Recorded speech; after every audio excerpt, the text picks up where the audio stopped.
So, if you've ever stared at a massive corporate earnings report and wondered, what's actually going on beneath those glossy headline numbers?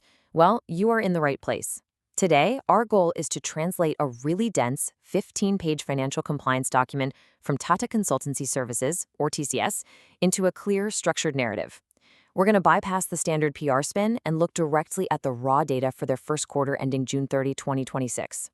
Now, we'll start with the big wins, but we absolutely won't stop there. We are going to dig all the way down into the explanatory notes to uncover the hidden legal drama that actually impacts the bottom line.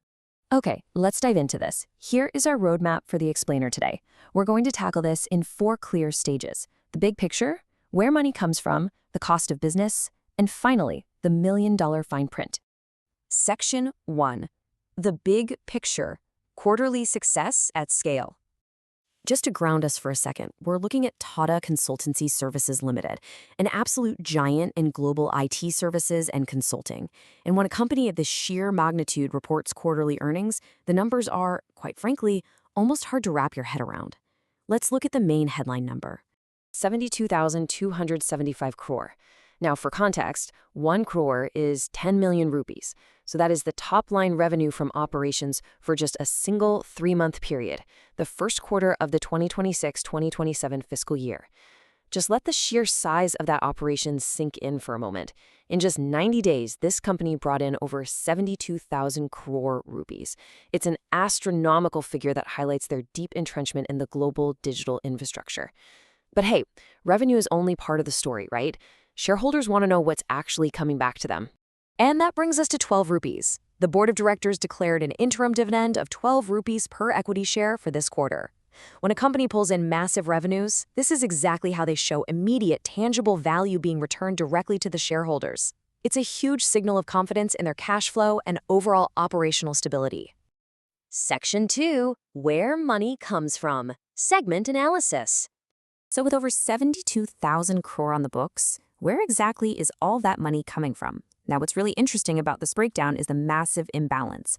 You can see manufacturing sitting at 7,110 crore, communication, media, and technology is a bit higher at 10,614, consumer business brings in 11,146 crore, but look at that massive slice dominating the whole chart, BFSI, which stands for banking, financial services, and insurance. It is sitting at a staggering 27,990 crore. This means that while TCS is undoubtedly a highly diversified company, servicing everything from life sciences to retail, banking and finance are clearly the undisputed engine of their revenue machine. They are deeply, deeply embedded in the financial sector, effectively acting as the technological backbone for banks and insurance firms globally. When the financial sector needs IT infrastructure, they are evidently spending a massive chunk of their budgets right here. Section 3. The cost of business. Moving down the income statement. Of course, revenue is only half the equation.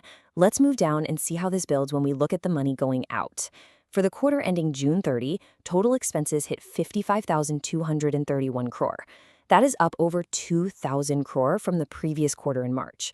So you might be wondering, what is the single biggest driver of that rising cost? The answer is human capital. Employee benefits absolutely take the lion's share here at an incredible 42,137 crore. In a global IT consultancy business, your inventory isn't made of steel or plastic, right? Your inventory is your people. This single line item just dwarfs the other operational costs. To put that into perspective, the cost of equipment and software licenses was just 1,354 crore, and finance costs were a mere 273 crore. It literally takes a massive, well-compensated workforce to generate 72,000 crore in revenue. Section 4. The million-dollar fine print. Unparking Note 2.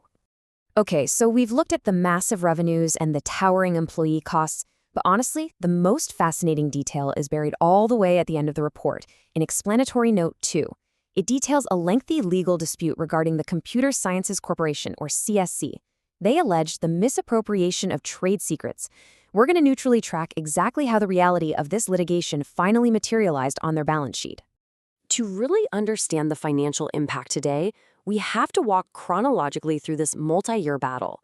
It began way back in April 2019 when the suit was filed in a Texas trial court. Over 4 years later, in November 2023, a jury returned an advisory verdict. By June 2024, the trial court passed its judgment. In November 2025, the Fifth Circuit affirms the lower court's ruling. Finally, the company saw a review from the highest court in the land.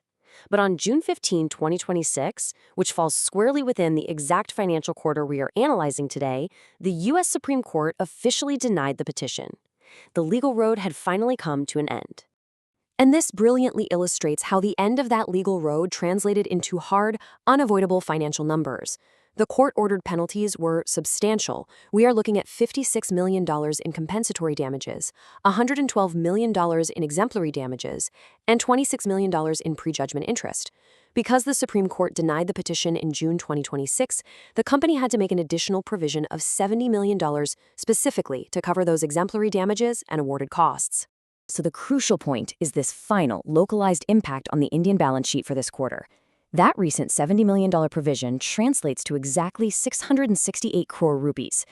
When you read down to the exceptional items line on the income statement for the quarter ending June 30, 2026, you're going to see a 668 crore hit listed under settlement of legal claim. It's a massive expense recorded in a single stroke, finalizing a legal battle that started 7 whole years prior.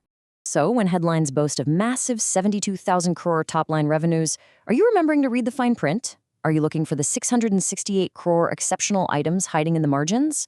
Diving past the press release and into the actual financial notes is the true key to understanding a company's financial reality.